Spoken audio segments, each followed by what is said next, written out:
A long, long time ago there was a high-class rich man. As he became older, he realized that the suffering of old age was about the same for rich and poor alike, so he gave up his wealth in class position and went into the forest to live as a poor monk. He practiced meditation and developed his mind. He freed himself from unwholesome thoughts and became contented and happy. His peacefulness and friendliness gradually drew 500 followers to his side. At that time long ago, most monks usually looked pretty serious, but there was one monk who, even though he was quite dignified, always wore at least a little smile on his face. No matter what happened, he never lost this glimmer of inner happiness, and on happy occasions he had the broadest smile and the warmest laughter of all. Sometimes monks, as well as others, would ask him why he was so happy that he always wore a smile. He chuckled and said, "If I told you, you wouldn't believe me, and if you thought I spoke a lie, it would be a dishonor to my master." The wise old master knew the source of the happiness that could not be wiped from his face, and so he made this happiest monk his number one assistant. 1 year after the rainy season, the old monk and his 500 followers went to the city. The king permitted them to live in his pleasure garden for the springtime. This king was a good man who took his responsibilities as a ruler seriously. He tried to protect the people from danger and increase their prosperity and welfare. He always had to worry about neighboring kings, some of whom were unfriendly and threatening. He often had to make peace between his own rival ministers of state. Sometimes his wives fought for his attention and for the advancement of their sons. Occasionally a dissatisfied subject even threatened the life of the king himself, and of course he had to worry constantly about the finances of the kingdom. In fact, he had so much to worry about that he never had time to be happy. As summer approached, he learned that the monks were preparing to return to the forest.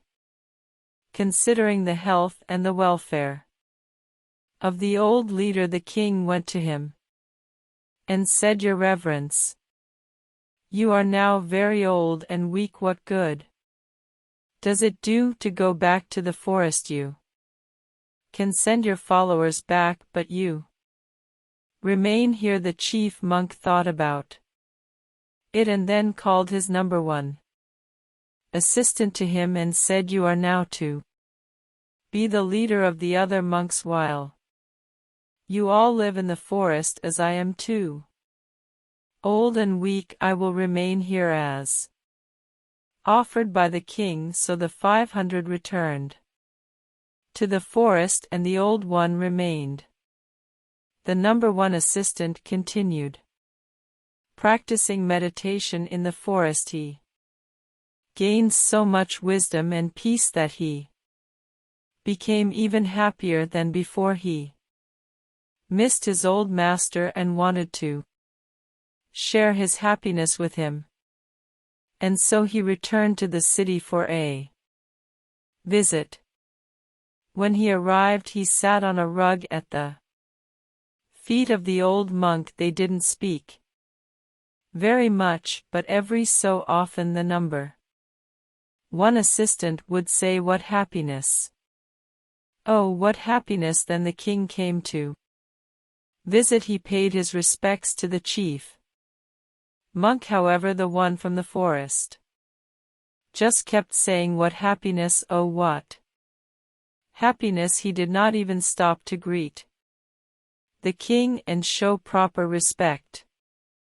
And this disturbed the king, and he thought, with all my worries as busy as I am looking after the kingdom, I take our time for a visit, and this monk does not respect me enough to even recognize me. How insulting, he said to the senior of the two monks. Venerable sir, this monk must be stupid from overreading. That must be why he's so full of happiness. Does he lie around here so lazy all the time? The head monk replied, O king, have patience and I will tell you the source of his happiness. Not many people know it.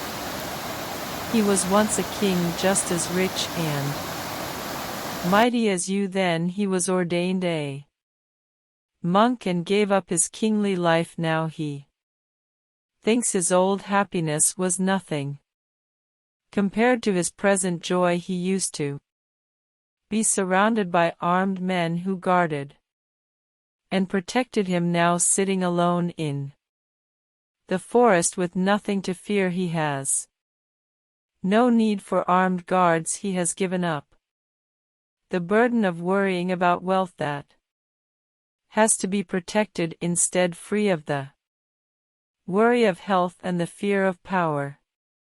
His wisdom protects himself and others. He advances in meditation to such inner peace that he cannot keep from saying, what happiness, oh what happiness.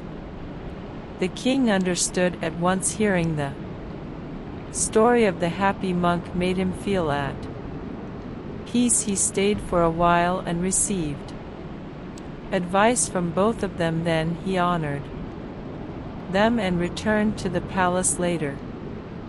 The happy monk, who once had been a king, paid his respects to his master and returned to the lovely forest. The old chief monk lived out the remainder of his life, died, and was reborn in a high heaven world. You see, in life, if we stay unattached to wealth and power, our happiness increases. If we search for happiness in the outer world, in everything that isn't within us already, we will never retain it. We will never find happiness, because happiness is the way. The way is within us, and no material possessions can ever guide us to happiness as much as our inner happy self and our inner being. Those who hide behind wealth and power will never find